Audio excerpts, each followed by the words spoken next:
Pour nous développer le thème de ce soir, la vie du prophète Mohammed sallallahu alayhi wa sallam. Bismillahirrahmanirrahim, alhamdulillahi rabbil alamin, ar-Rahmanir-Rahim, Maliki yawmiddin, iyyaka na'budu wa iyyaka nasta'in, ihdina as-sirata al-mustaqim, sirata alladhina an'amta alayhim, غير المغضوب عليهم ولا الضالين آمين.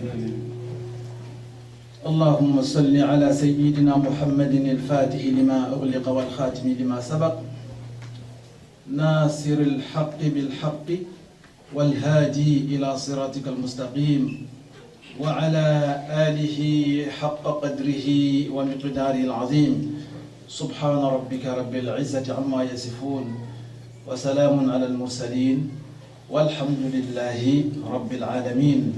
السلام عليكم ورحمة الله تعالى وبركاته.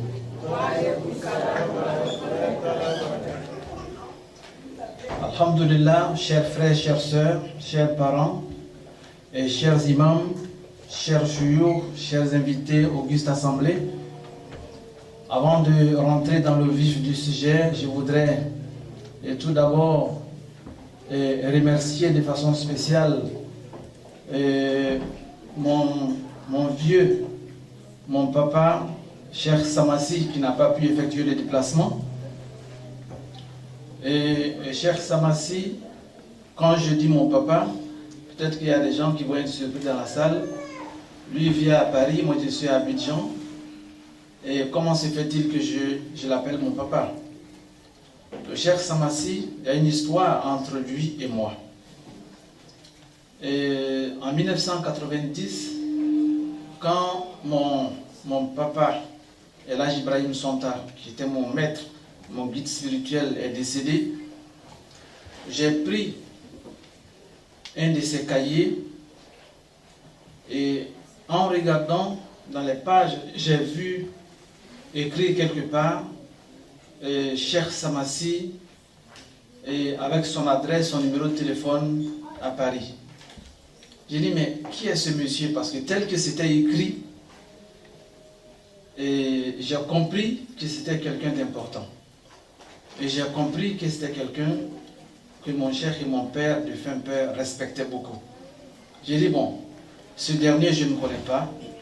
Peut-être que c'est quelqu'un qui fait des affaires, sinon c'est quelqu'un qui est riche, sinon quelqu'un qui est imam, je ne sais pas qui c'est.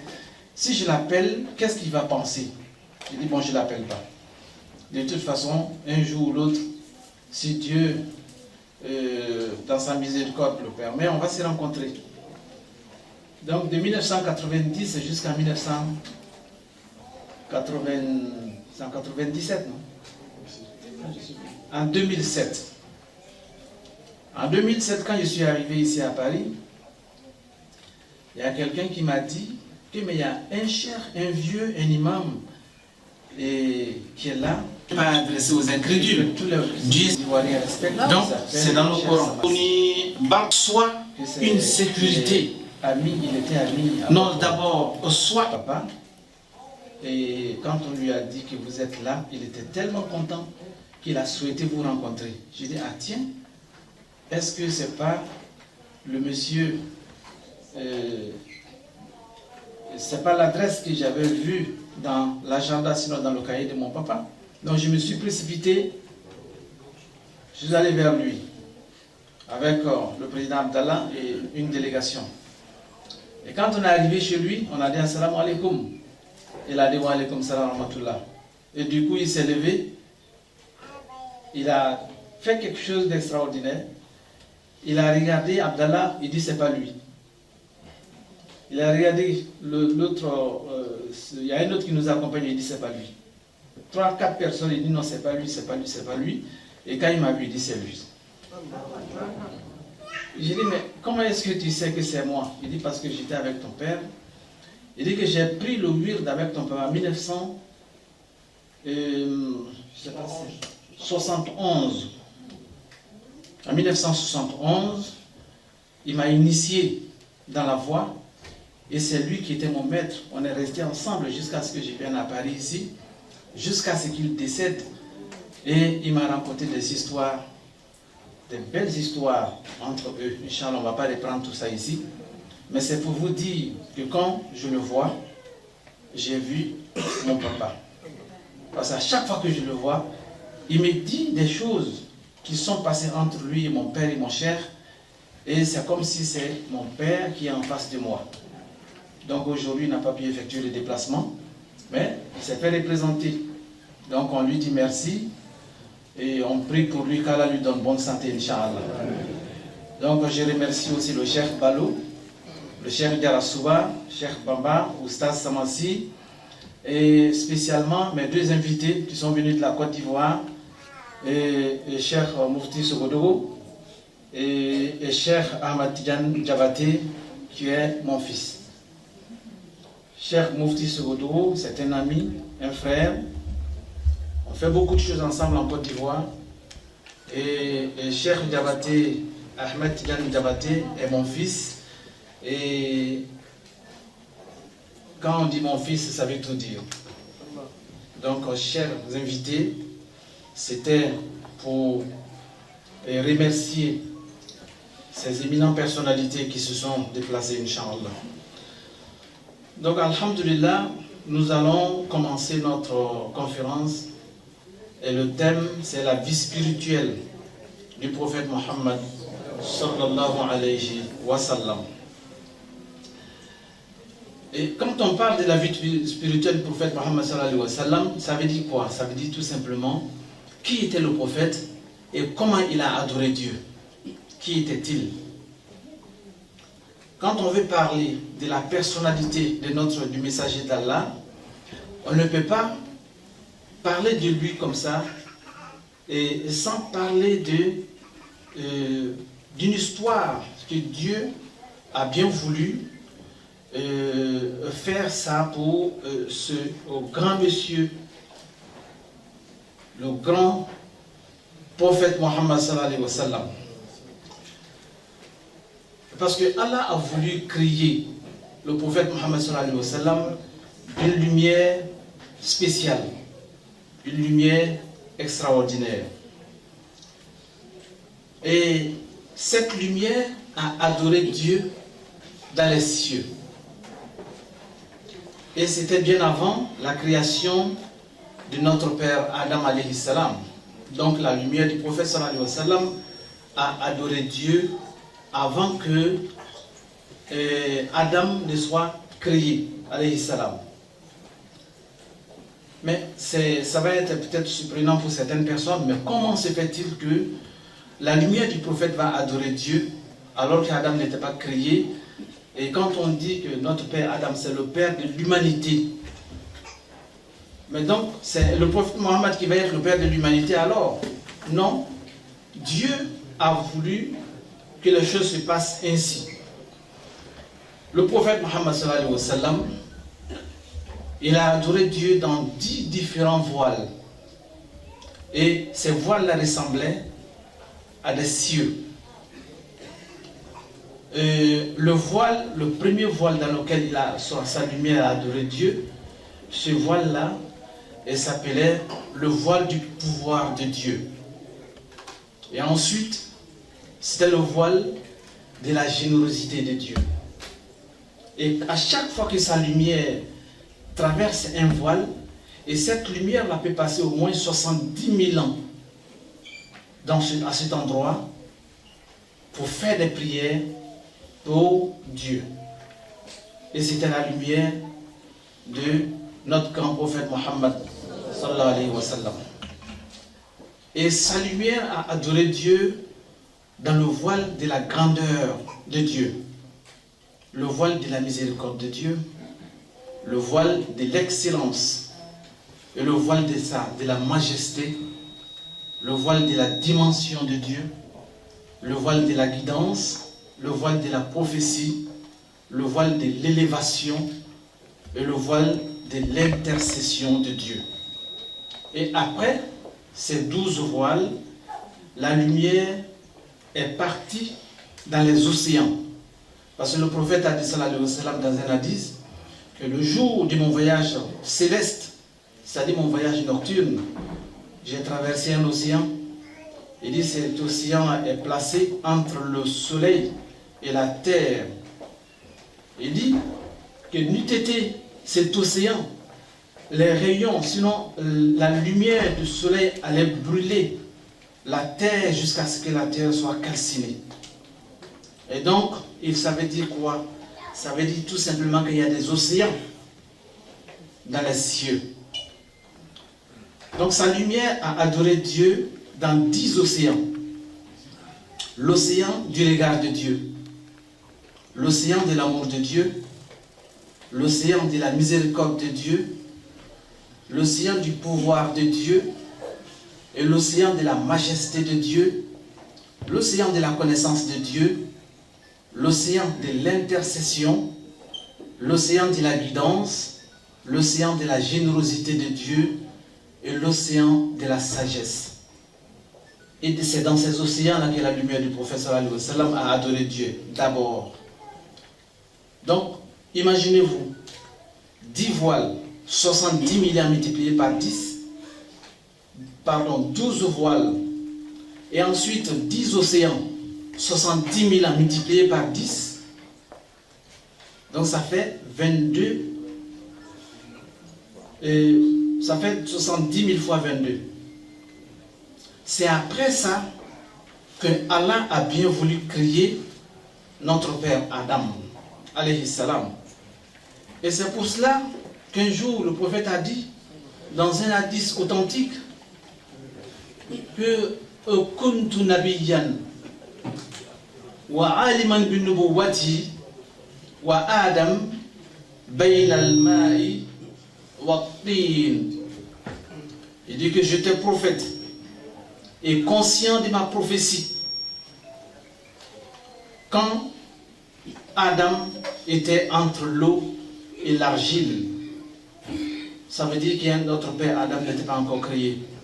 Et le prophète sallallahu alayhi wa sallam dit que j'étais prophète et conscient de ma prophétie quand Adam était entre l'eau et l'argile.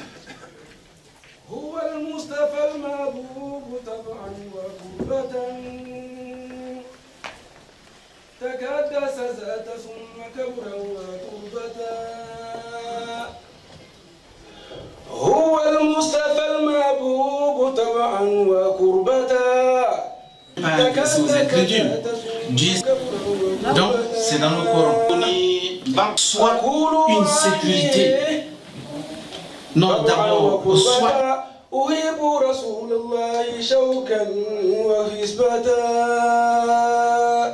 Merci beaucoup. Merci. Et donc, c'est après tout ça que Allah va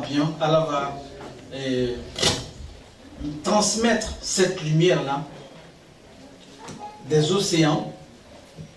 Et quand notre père Adam va être créé, Allah, notre créateur, va mettre cette lumière en Adam, alayhi salam.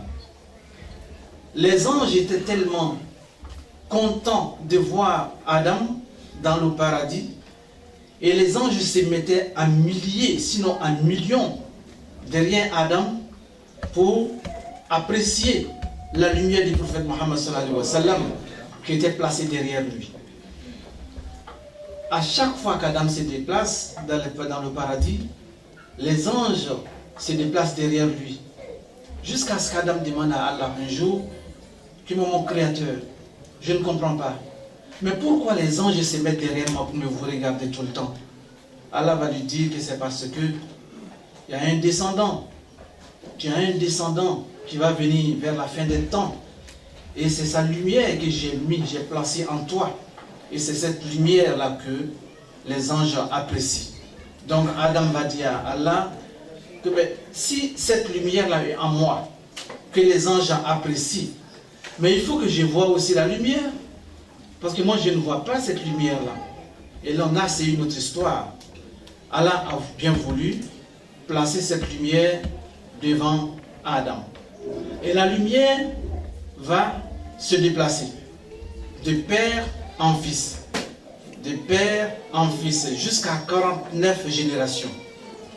Entre Adam et le père de Mohammed, sallallahu alayhi wa sallam, il y a 49 générations à la sabil al-ikhtilaf.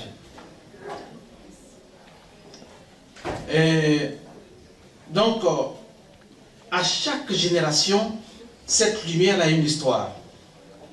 Donc, si on doit prendre l'histoire de 49 générations maintenant, on va partir d'ici demain matin, parce que ça va être vraiment long. Donc, on va prendre peut-être trois personnages parmi les parents du prophète Mohammed sallallahu alayhi wa sallam. Prenons le cas de Sayyidina Ibrahim alayhi salam. Quand la lumière est parvenue à Sayyidina Ibrahim alayhi salam, c'est en ce moment-là que Sayyidina Ibrahim a été éprouvé par Dieu. Et Sayyidina Ibrahim, de façon brève, il a détruit les idoles des incrédules. Parce qu'il a dit que les idoles ne sont pas vraies. Les idoles ne peuvent rien. Et les idoles ne sont pas Dieu. Que Dieu existe bel et bien, c'est Dieu qui est le Tout-Puissant. Et quand il a détruit les idoles, les incrédules étaient tellement fâchés, ils ont pris Sayyidina Ibrahim alayhi salam. Ils disent que ce monsieur-là, ce jeune homme, il faut qu'on l'assassine, il faut qu'on le tue. Mais si on le tue d'un coup, ça ne va pas nous soulager. Parce que nos idoles sont cassées, sont brisées. Donc il faut qu'ils soient brisés aussi. Qu'est-ce qu'on va faire? Ils se sont concertés, ils sont tombés d'accord pour brûler le prophète Ibrahim alayhi salam. Mais comment le brûler? Est-ce qu'on va lui mettre dans une maison pour le brûler? On dit non, si on fait ça, ça va être trop facile pour lui. Est-ce qu'on va le mettre quelque part pour mettre le feu sur lui? Comme on dit non, il faut qu'on mette un grand feu, un feu ardent. Et c'est dans ce feu-là qu'il doit être brûlé.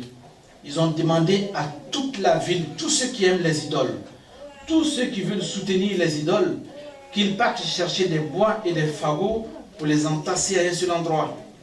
Et c'est ce que les gens ont fait pendant un mois. Les gens se promènent dans les forêts pour chercher les bois et les fagots pour mettre ensemble. Et c'est ce qui a été fait. Et c'est après cela qu'ils ont décidé de jeter Ibrahim dans le feu pour le brûler. Mais pendant ce temps, la lumière du prophète Mohammed sallallahu alayhi wa sallam était en lui. S'il mourait, ça veut dire tout simplement que le prophète n'allait pas naître. Mais alors que ce jour-là, il n'y avait pas de secours, il n'y avait personne. Il était livré à lui-même.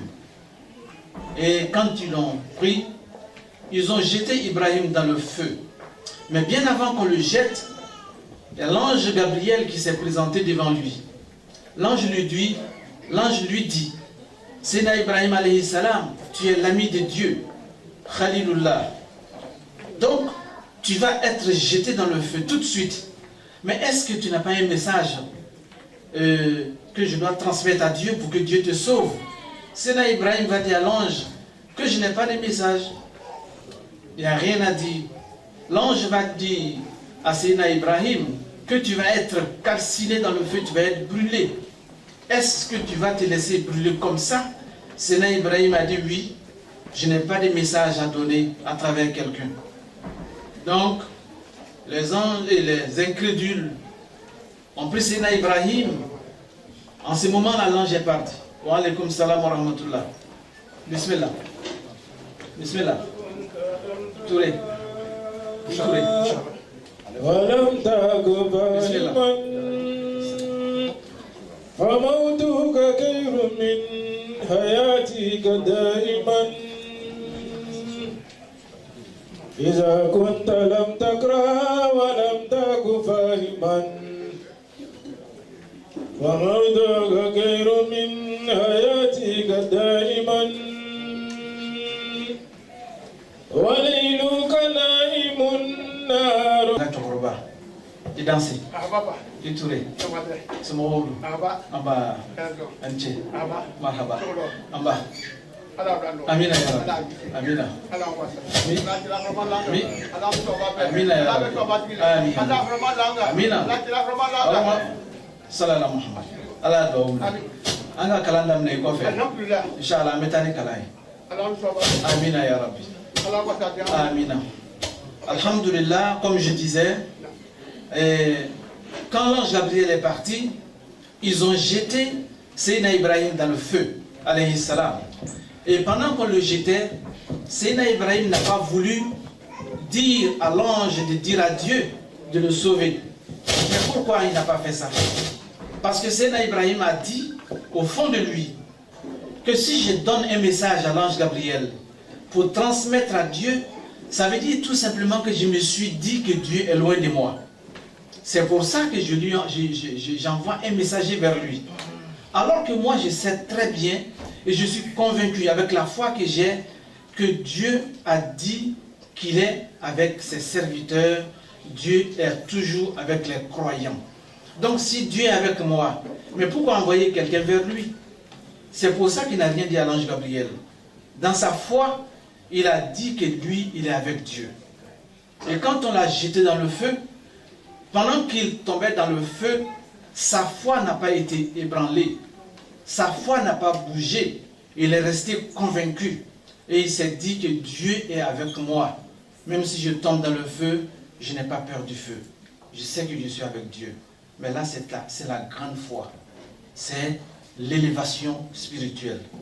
Mais quand Seydina Ibrahim va tomber dans le feu, Dieu est tellement rapide et Dieu est tellement puissant et Dieu s'est dit que le feu est une créature de Dieu et Ibrahim est le serviteur de Dieu. Donc Dieu ne s'est même pas adressé aux incrédules. Dieu s'est adressé au feu. Donc il y a eu une conversation entre le feu et Dieu. Donc c'est dans le Coran. Dieu dit Qulna ya naru kuni bardan wa salaman ala Ibrahim. Ô feu, sois une sécurité. Non, d'abord, sois une fraîcheur et une sécurité pour Ibrahim quand il va tomber vers toi. Donc quand Dieu a dit au feu d'être une fraîcheur, le feu est devenu tellement froid que Seydina Ibrahim pouvait mourir dans le froid du feu. C'est pour ça que Dieu a dit au feu d'être une sécurité pour lui. Il ne faut pas que tu sois trop glacé et il ne faut pas qu'il meure dans cette glace, mais il faut que tu sois sécurisé, une fraîcheur qui va aller avec Seydina Ibrahim alayhi salam. Et quand il est tombé dans le feu n'a pas brûlé Seydina Ibrahim, mais le feu a brûlé puisque ses mains étaient liées, ses pieds étaient liés. Le feu a brûlé les cordes et Seydina Ibrahim s'est levé dans le feu et il a fait une prosternation dans le feu. Il est resté en prosternation pendant que la flamme était là et il a dit à son Seigneur que je savais que tu étais avec moi. Et mais pourquoi Dieu a fait ça? Parce que la lumière de notre prophète Mohammed sallallahu alayhi wa sallam était en lui. S'il mourait ce jour-là, il n'allait pas naître.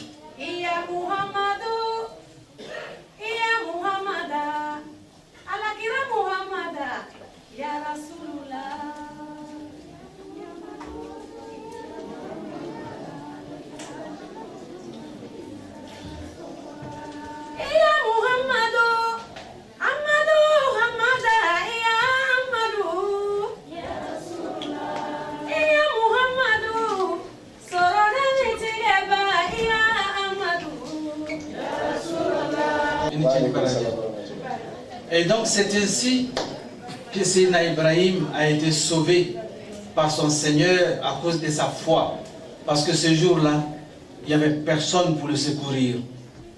Il n'y avait pas d'ange, il n'y avait pas de gardien, il n'y avait pas de garde-corps.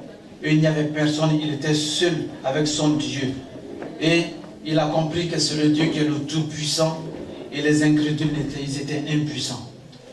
Et quand les incrédules ont vu ça, ils ont attesté que le Dieu de Sayyidina Ibrahim, c'est un Dieu qui est vrai.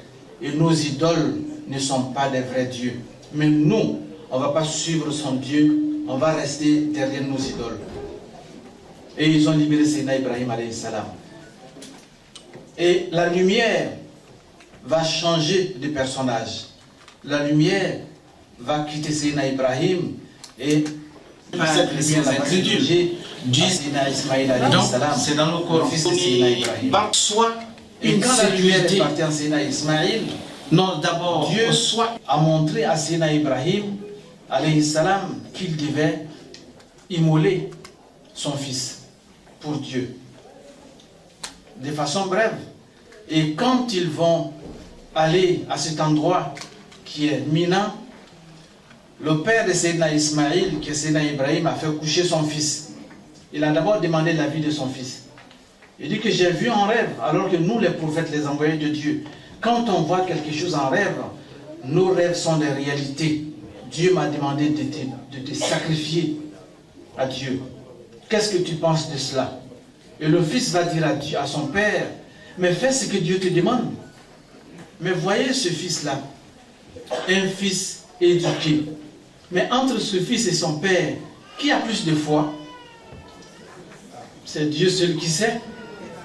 Parce que le père qui aime tellement son fils et qui va dire à son fils que je vais te sacrifier à Dieu. Et le fils ne réfléchit même pas. Il dit seulement à son père, mais fais ce que Dieu te demande.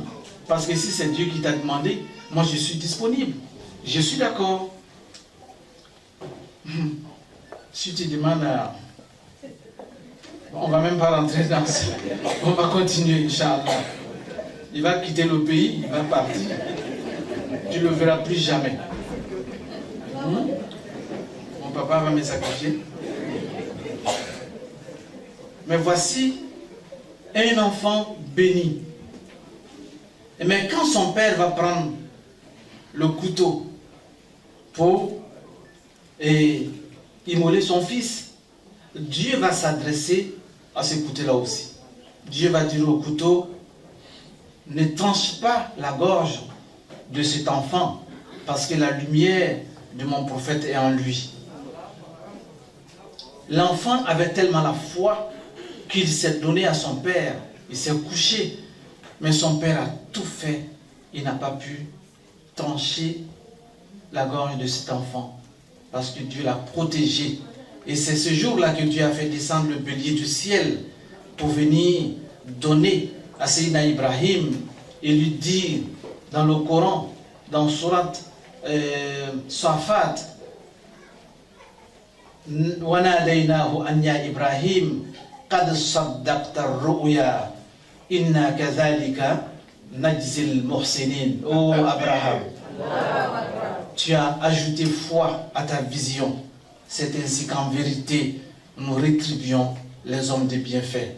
Tu es certes parmi les nombres de mes serviteurs croyants. Donc, la lumière va continuer son chemin. Et la lumière va se mettre à Abdullahi ibn Abdul Muttalib, qui était le père de notre prophète Mohammed sallallahu alayhi wa sallam. Et maintenant, la lumière va venir sur cette terre. Mais avec Abdullah, il y a un événement qui va se produire. Avec cette lumière, Abdullah est devenu célèbre à la Mecque. Tout le monde aimait le père du prophète Mohammed sallallahu alayhi wa sallam.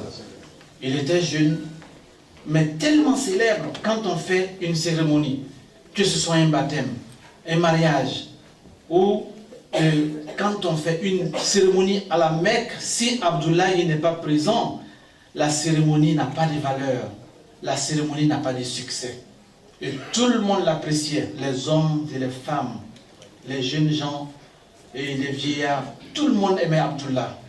C'est en ce moment-là que Dieu va montrer au père d'Abdullah aussi qu'Abdullah doit être sacrifié à Dieu. Pendant que la lumière du prophète Mohammed sallallahu alayhi wa sallam était en lui. Son père, Abdul Muttalib, de façon brève, va demander l'avis des savants de l'époque.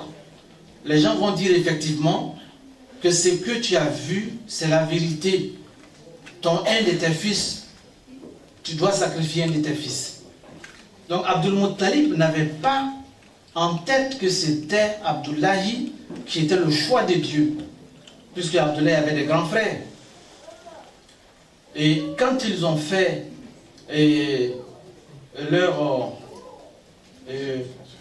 leur consultation, le choix de Dieu a choisi Abdullahi. Quand le père d'Abdullahi voulait aussi sacrifier Abdullah, ce jour-là, il y a eu une grève à la Mecque. Toute la Mecque a grévé.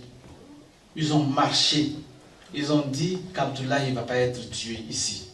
En tout cas, ce n'est pas à la Mecque ici. Ils ont empêché le papa d'Abdullah. Toute la Mecque. Il a tout fait. On dit non. Il dit, mais qu'est-ce que je vais faire? On dit, en tout cas, cherche une autre solution. Prends un autre enfant. Ce n'est pas Abdullah. Lui aussi va faire ses consultations. Toujours, le choix de Dieu, c'est Abdullah. Il va demander aux savants de l'époque, est-ce que je n'ai pas fait des sacrifices en lieu et place d'Abdullah? Ils ont dit oui, que c'est possible de faire des sacrifices, mais quel sacrifice on ne sait pas. Ils ont demandé encore à d'autres savants. Ils ont dit qu'on va demander à Dieu. Le choix de Dieu s'est porté sur les chameaux. Mais combien de chameaux? On ne sait pas. Ils ont demandé à Dieu, est-ce qu'un chameau peut sauver Abdullah? Dieu dit non. 10 chameaux? Dieu dit non. 20 chameaux? Non. 30 chameaux? Dieu n'a pas accepté. 40 chameaux? Il n'a pas accepté. 50 chameaux? Il n'a pas accepté.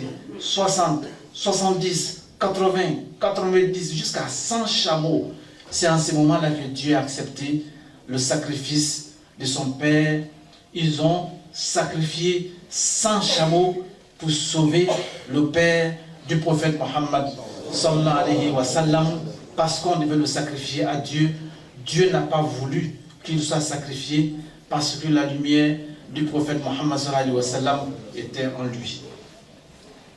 Et quand Abdullah va se marier, parce qu'il faut que cette lumière soit protégée, sinon si la lumière se place en quelqu'un, si la personne décède, c'est fini.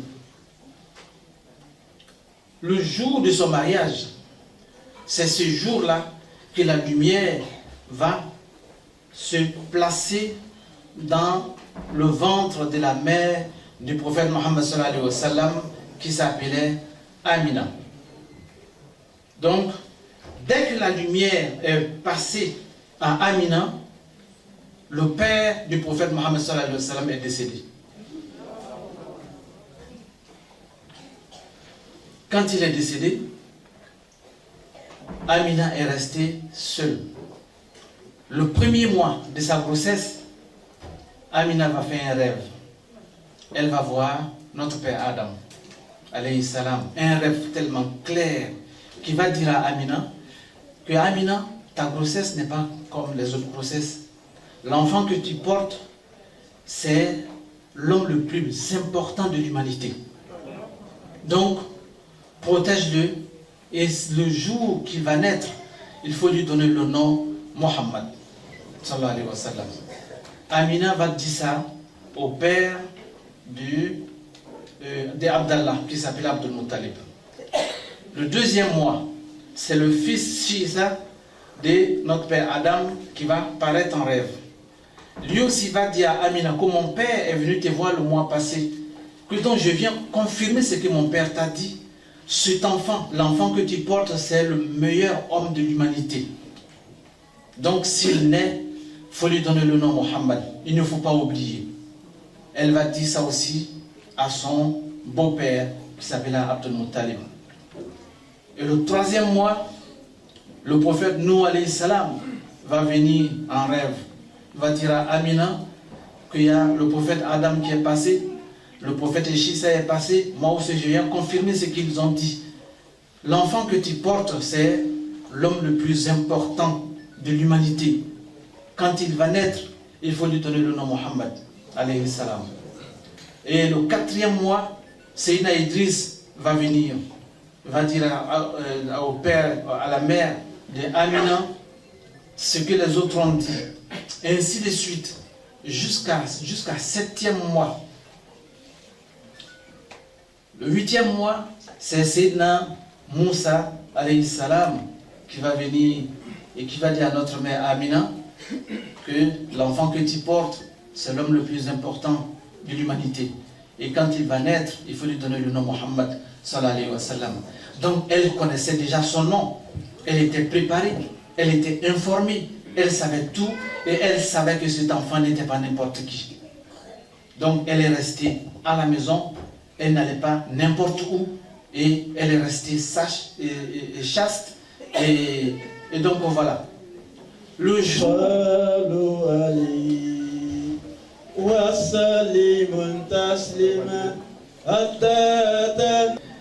Et donc,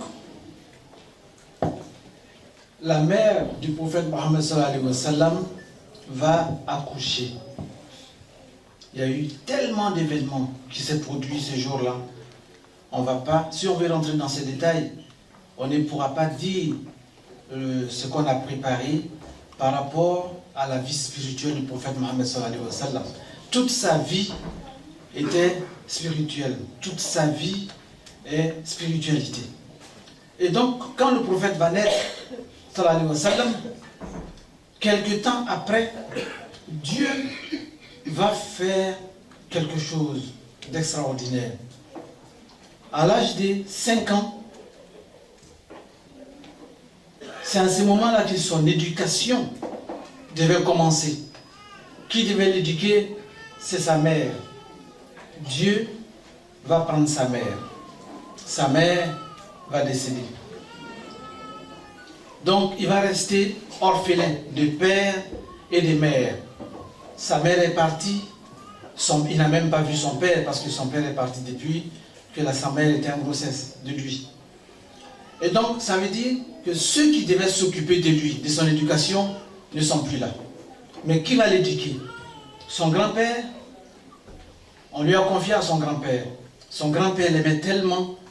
À l'âge de 8 ans, son grand-père aussi voulait l'éduquer. Lui aussi, il est mort. On va le confier à son oncle, Abdul Muttalib. Son oncle va le respecter, il va le protéger. Mais quand il était enfant, il y a quelque chose qui va se produire. À l'âge de 2 ans environ, un jour, il était avec un de ses camarades. Il y a deux messieurs sont descendus du ciel, de blanc vêtus. Ils sont descendus, ce n'était pas un rêve, c'était en réalité. Ils ont pris l'enfant Mohammed sallallahu alayhi wa sallam, ils l'ont fait coucher devant son frère et ils ont ouvert sa poitrine. Ils ont passé la main sur sa poitrine, c'est comme si c'est une opération. Et ils ont enlevé son cœur. Et ils ont ouvert son cœur devant l'enfant. Et quand l'autre enfant a vu le sang, il est parti en vitesse à la maison. Il allait dire à sa mère que mon frère, le Qurayshite, il y a 2 personnes qui sont descendues du ciel, ils l'ont blessé. Ils sont en train de faire quelque chose dans son ventre. Et ils ont enlevé son cœur. Ils sont venus avec de l'eau du ciel. Ils ont lavé son cœur. Ils sont venus avec une lumière. Ils ont mis dans son cœur. Ils ont refermé le cœur. Ils ont mis le cœur en place. Et ils ont refermé la poitrine. Mais il y a une petite trace d'opération qui est restée sur sa poitrine. Mais le sang était sur sa poitrine, mais pas des plaies. Parce que l'opération des anges, ce n'est pas comme l'opération des êtres humains. Et quand les parents sont venus, ils ont vu l'enfant Mohammed sallallahu alayhi wa sallam avec du sang. Mais quand ils ont lavé le sang, il n'y avait pas de traces il n'y avait pas de plaies. Ils ont dit que ça va être des génies qui ont pris cet enfant. Donc il y a eu cet événement. Donc Dieu a préparé l'enfant. Pourquoi? Parce que les gens qui devaient s'occuper de son éducation n'étaient plus là. Son père est mort, sa mère aussi doit partir, son grand-père doit partir, et tout le monde, tous ceux qui vont vouloir s'occuper de son éducation vont mourir. Mais qui va l'éduquer? C'est Dieu lui-même qui va s'occuper de son éducation. Et c'est pour cela que le prophète a dit cela dans un hadith. Addabani Rabbi fa ahsana ta'adibi. Il dit que c'est mon créateur, c'est Dieu qui m'a éduqué et il a parfait mon éducation. Et quand tu vas dans Surat 49, Alam Nashrah, Dieu pose la question là-bas, Alam Nashrah laka sadrak, wa wada'ana anka wizrak, alladhi anqada zaharak, wa rafa'ana laka zikrak, jusqu'à la fin de la Surat. Et donc, le prophète sallallahu alayhi wa sallam, avec cette lumière, il est devenu un homme de paix. Il est devenu homme de tolérance, homme de bonne moralité, homme véridique, homme d'amour, homme d'endurance, homme généreux. Il est devenu miséricordieux, homme qui a pitié. Il est devenu humain, homme digne de confiance. Digne de confiance. Les incrédules à la Mecque. Tout le monde, que ce soit les vieillards et les jeunes gens, quand tu avais un peu d'argent, ou bien quand tu as un peu d'or, tu as du diamant, tout le monde partait chez le prophète Mohammed sallallahu alayhi wa sallam. Il n'était pas encore prophète. Les gens lui confiaient leurs biens. Il était comme la banque de la Mecque. Quand tu lui donnes ton argent, tu lui donnes ton diamant, tu lui donnes ton or, 5 ans après, si tu reviens, il va te rendre ce que tu lui as confié. Et tout le monde lui confiait ses biens. Et c'est pour cela que les Mecquois lui ont donné le nom Al-Amin. Quand on dit Mohammed Al-Amin, ça veut dire Mohammed, homme digne de confiance. Donc c'est ce que nous, c'est ce qu'on dit en Djoula, Malamin. Quand on dit Malamin, ça veut dire Mohammed Al-Amin, Mohammed, homme digne de confiance. Donc à partir de ce moment-là, c'est la lumière qui va se développer en lui. Jusqu'à ce que le prophète sallallahu alayhi wa sallam ne puisse pas se retenir en public à un moment donné. Il s'est retiré. Il est parti sur le mont Hira. Et c'est là-bas qu'il va recevoir le message d'Allah. Et c'est là-bas qu'il va recevoir la première révélation. Quand on est parti à la Mecque, un jour, on était en train de visiter les endroits historiques de l'islam. Et quand on est arrivé vers le mont Hira, là où le prophète a reçu la révélation, c'est tellement haut. Quand on a regardé les gens vers là-bas, les gens étaient comme des oiseaux sur le mont Hira. Et moi, on m'a demandé que, Cheikh, est-ce que tu vas monter? J'ai dit, s'il y a un hélico qui me dépose là-bas, alhamdulillah, je peux monter. Mais s'il n'y a pas d'hélico, Inch'Allah, moi je vais rester en bas pour faire ma bénédiction. Parce qu'il m'a dit le koulou, il est là-haut. Kata il est le koulou quand il Kata foko, akakodo les gars, son. Ataramaka amanato.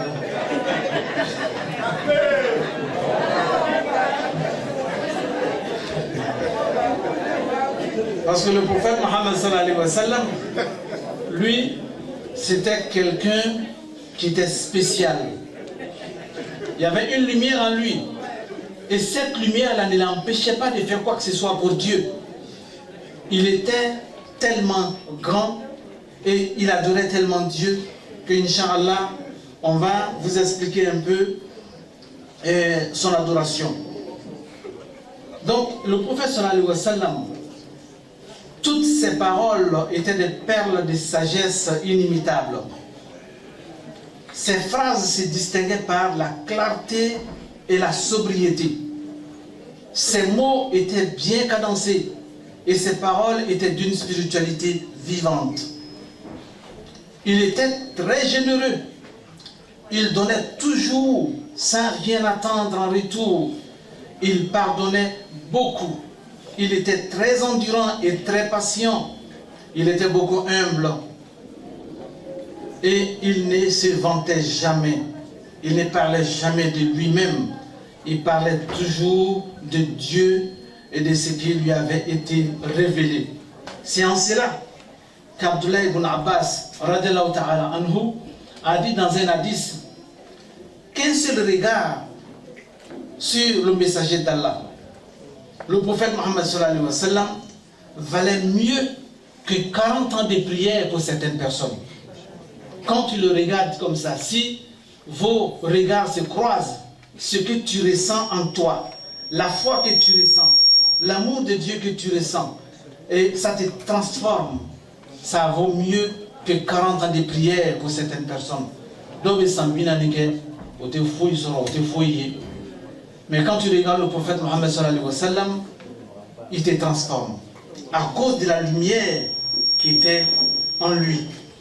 Donc, chers frères, chères sœurs, chers parents, voici le prophète sallallahu alayhi wa sallam, qui il était. Donc, comme on connaît un peu qui était l'homme, si on vous explique comment il adorait Dieu, peut-être que vous allez comprendre. Parce que si on ne présente pas l'homme, si on parle de son adoration, il y a des gens qui peuvent douter, il y a des gens qui peuvent ne pas comprendre comment il adorait Dieu. Comme maintenant vous connaissez qui était l'homme, notre messager d'Allah était un grand homme. Et quand on entend parler des hommes, des grands hommes, quel que soit leur titre, ou leur statut, ou leur grandeur, ou leur richesse, leur royauté, leur savoir, leur grandeur, quand tu entends parler de quelqu'un, toujours, quand on le voit, on constate toujours quelque chose en moins par rapport à ce qu'on s'imaginait, sauf le messager d'Allah, sallallahu alayhi wa sallam. C'est aux incrédules. Donc, c'est dans le Coran. On y soit une sécurité. Non, d'abord, soit.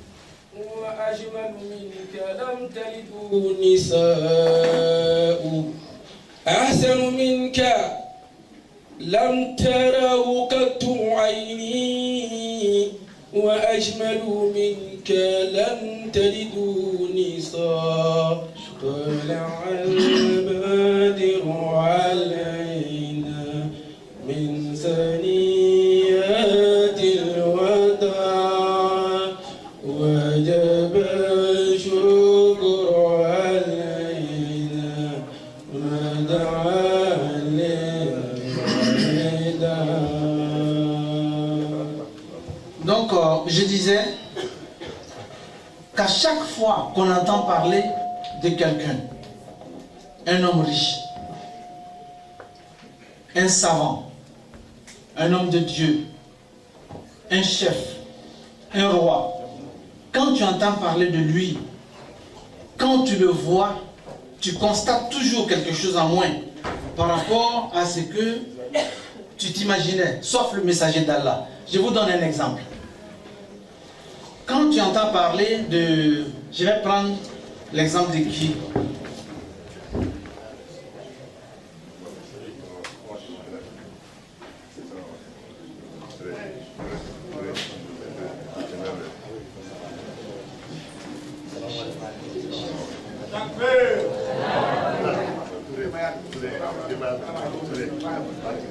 Hey, bismillah. Aïda. Alhamdulillah, nous venons d'enregistrer l'arrivée de deux invités. Il s'agit de Cheikh Aïdara et Cheikh Baba Diallo. Adam, c'est bismillah. Amora Souana Nassou. Alhamdulillah. Marhaba. Donc, chers frères et chères sœurs, je disais que quand tu entends parler d'un grand homme, des grands hommes, quand tu le vois, tu constates toujours quelque chose en moins par rapport à ce que tu t'imaginais. Je prends l'exemple de qui ici? Nous avons des chouyours ici. Nous avons des imams. Je vais prendre l'exemple de qui? Bon, je prends mon exemple moi-même. Quand tu entends parler du calife, on dit c'est le calife général de la Tidjani en Côte d'Ivoire, tu ne l'as pas vu. On parle tellement de lui. Le jour que tu vas le voir, Tu vas dire, mais il n'est même pas vieux. Mais il n'est même pas barbu.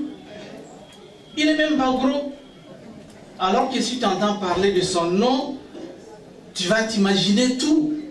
Tu vas te dire que peut-être c'est quelqu'un qui est bien gros, il est bien barbu, et c'est quelqu'un qui est d'un certain âge.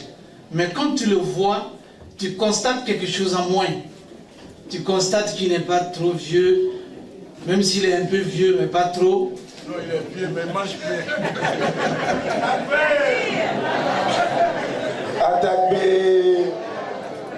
Donc ça, c'est l'être humain. Quand tu vois quelqu'un, tu entends parler de quelqu'un, tu constates toujours quelque chose en moins. Mais le prophète Mohammed sallallahu alayhi wa sallam, quand tu entends parler de lui, de sa grandeur, de sa bonté, de sa générosité, quand tu le vois, tu constates quelque chose en plus. Tu constates que ce que tu avais imaginé, il est au-delà de ça. C'est lui seul, à lui seul que Dieu a donné ça. Toute l'humanité, personne n'a eu ça sauf lui seul. Sallallahu alayhi wa sallam. Quand on parle de sa paix, tu vas découvrir une autre paix au-delà des autres paix. Je prends un seul exemple. Le jour que le messager d'Allah devait signer la paix entre lui et les incrédules de la Mecque. Mais ce jour-là, les compagnons étaient tellement fâchés. On dit, mais comment le prophète sallallahu alayhi wa sallam va signer ce pacte de paix alors qu'il est en train d'humilier l'islam, il est en train d'humilier les musulmans, les compagnons du prophète Mohammed sallallahu alayhi wa sallam étaient fâchés ce jour-là. C'est ce qu'on appelle le pacte, le traité de Hudaybiya. Il avait marché une semaine sous le soleil, traversé les collines à pied, à dos de chameau, jusqu'à la Mecque. Il est venu tout simplement pour faire sa Umrah, le tour de la Kaaba 7 fois, faire la marche de Safa et Marwa 7 fois et rentrer chez lui. C'est tout ce qu'il voulait. Mais quand il est arrivé à la porte de la Mecque, les incrédules lui ont dit que tu ne vas pas rentrer ici à la Mecque parce que nous ne sommes pas d'accord que tu rentres dans cette ville en même temps que nous. Si tu dois rentrer, nous...